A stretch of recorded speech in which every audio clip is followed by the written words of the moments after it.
So, welcome everyone to Mission and Evangelism, the fourth study day that we've got this year. Here's a little recap of where we've been so far. The first day we looked at what is the mission of God and how can we talk about it. The second study day we looked at loving evangelism, God conversations in theology and practice. And the third Sunday we looked at cross-cultural mission and listening for mission. And this Sunday, we are looking at fresh expressions of church and emerging church. That's the theme for today. So to start with, I've got a very short bit of worship that has emerged from a fresh expression of church. One of the first ones actually to be known as such since such a term came into being, which is Contemplative Fire, and I'm a companion with Contemplative Fire that's been going for about, 17 or so years now. And we use body prayers and chants quite a bit, and I've already done some body prayers with you in previous sessions, I know. So this one is based on the Shema, which is a famous prayer of Israel. It comes from Deuteronomy chapter 6, verse 4. Shema Israel, Adonai Eloheinu, Adonai Echad. Hear, O Israel, the Lord our God, the Lord is one. It's like the key prayer of the Jewish people. So I'm going to put a slide up with a little video on it, which should introduce you to this. And I invite you to join in with this body prayer if you're feeling like you've got room and you're not inhibited in any way. I don't think this applies to anyone, but if you do need to adapt the actions because of health reasons, then please do. You can do this inside or outside, so if you've got a garden, if you're lucky in these times, as we are, you might find it good to go outside and do this once you've got the hang of it. Anyway, here it is, the Shema. So this is the Shema, which is an ancient prayer of Israel from thousands of years ago, recorded in the book of Deuteronomy in the Bible. And the words are Shema Israel, Adonai Eloheinu, Adonai Echad. And it means, Hear, O Israel, the Lord your God, the Lord is one. So thousands of years old. And it's sung to a simple tune. And there's a simple movement, just circling your arms as you sing. Here it is. Shema Israel, Adonai Eloheinu, Adonai Echad. Shema Israel, Adonai Eloheinu, Adonai Echad. Shema Israel, Adonai Eloheinu, Adonai Echad. There are some beautiful harmonies that you can add to this. Shema Israel, Adonai Eloheinu, Adonai Echad. Or just sing the original. Shema Israel, Adonai Eloheinu, Adonai Echad. Amen.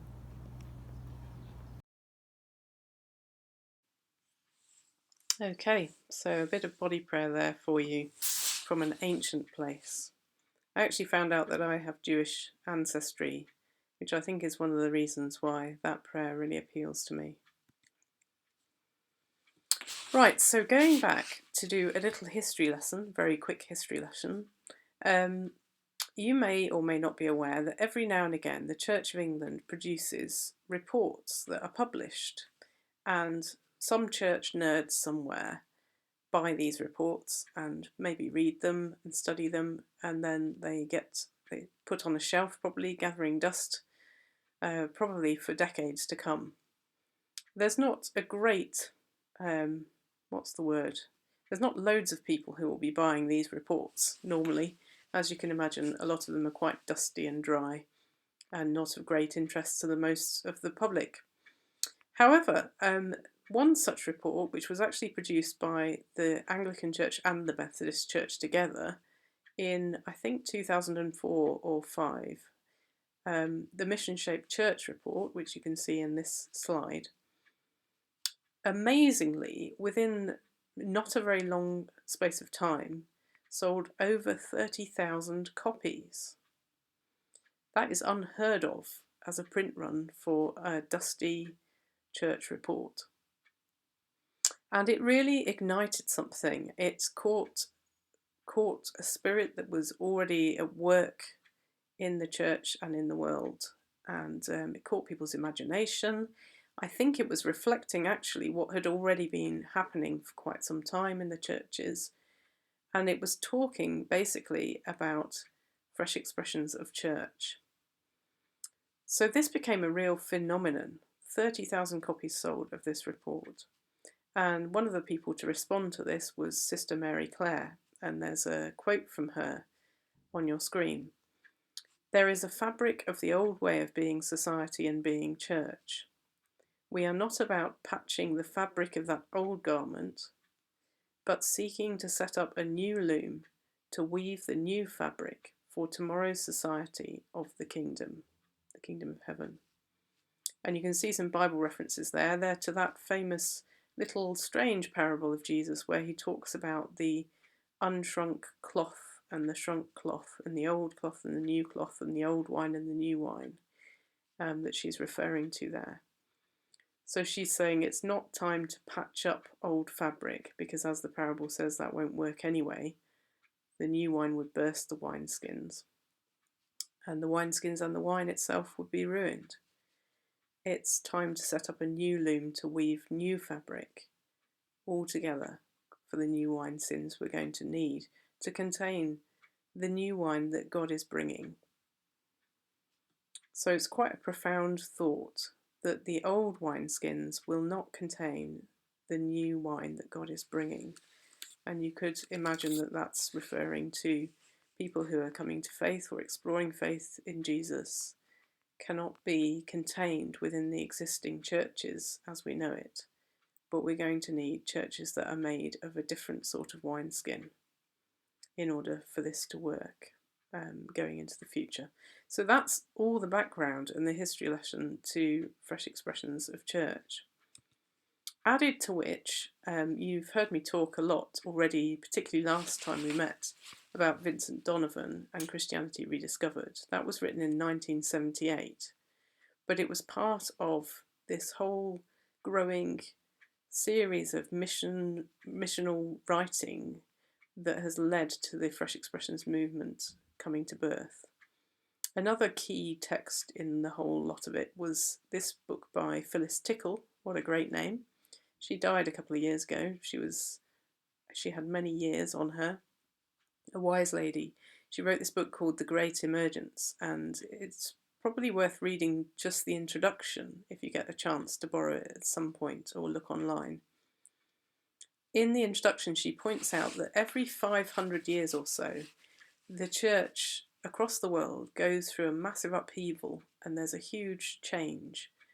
And so she plots it through the Great Schism when the Eastern Church, the Orthodox Church, split from the Roman Catholic Church originally, and through the Reformation as well when the Protestant Church split from the Catholic Church. And she traces many such times as this through every 500 years or so.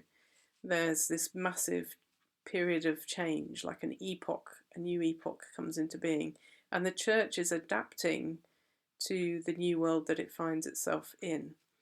So Phyllis actually maintains that, or maintained, I should say, that we are in the middle of another great epoch change in the church. And this is about the change from the church as it has been for the last thousands of years into something new that's emerging.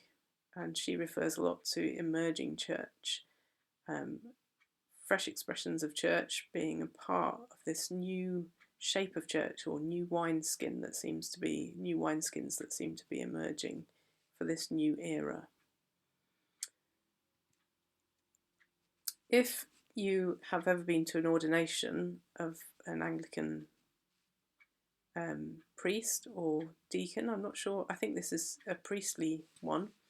In the Anglican ordination text, there is a promise that all priests have to sign up to. And the promise is to proclaim the faith afresh in each generation. To proclaim the faith afresh in each generation. That's the phrase that birthed the phrase fresh expressions of church, because of a recognition that we need to find fresh ways of proclaiming our faith in this generation. Just to tell you the history of the thing. So, just moving onwards a little bit. So, the good old days. In the good old days, these little orange circles represent people. I know it's not a particularly advanced diagram. And then you can see the building in the middle represents the church. And it was a bit like the church was in a valley, and there were lots of reasons why ordinary people would find themselves in the church, just because they would, being part of the UK, being in the UK, because of our culture. So many things used to bring people to church: baptism, education, marriage, festivals, Sundays, sickness, crisis, bereavement, death, funerals. All those kind of things might bring people into church. And they came into church for those purposes quite easily. So in those times, the task of mission really was just to get them from the door to the font, which is not a long way normally, where they'd get baptised, and then from the font to the communion table through confirmation, so they could receive communion and learn about the faith, and then out into the world again. And you could pretty much stay inside the church building and people would come to you. But things are not like that anymore in most places. They are still like that a bit in some places. Now it looks a little bit more like this. So in most contexts, a few people might still be drawn to the church naturally by the culture that they're in, possibly. So you might have some people that come to get married at church, or come because they want the baby christened, or come for a funeral. Depending on your context, that might still happen. But the truth is that we're no longer in that valley where everybody comes through the church for these major things. And in fact, most of current culture draws people away from church, not towards it, because they're doing other things on a Sunday, and they've got other means of celebrating those rites of initiation and major rites during their lifetime and all that kind of thing. So we can't any longer just sit in the church building and wait for people to come to us. Or we could, but evidence shows that they don't. So now the mission task has changed. It's not all focused around the building. Now it's focused around getting out of the building ourselves and going to where the people are and making disciples in the place where they are, in the culture where they are. You might remember this slide from last time's session. We talked about the difference between imperialism, where you go in and you dominate the local culture by telling everybody exactly what to wear and how to behave, and that you need a church building with a stained glass window and all that kind of thing. And then we contrasted that approach with syncretism, which is not taking anything of our faith with us, as it were, but allowing the culture to just dictate everything about how we behave and what we believe and all that kind of thing. And then we talked about this middle way of inculturation, the pattern of Jesus. The gospel is given life and shape within the culture that it's emerging in, and that as being the main way of mission, really, following the pattern of Jesus. So the task is for us to walk that difficult middle way where we're not dominating the culture around us or being dominated by it, but we're listening to the culture around us and the people around us, and we are discovering what the good news looks like in that culture alongside those people. So here's a question for discussion, which we can discuss later on, but just to flag it up here. Do you agree with Phyllis Tickle and Sister Mary Clare? Do you think we're in the middle of an epoch of change for the church and for society in general? And if we are, then there will be signs of tension within the church about that. And I wonder whether you notice any of those signs of tension.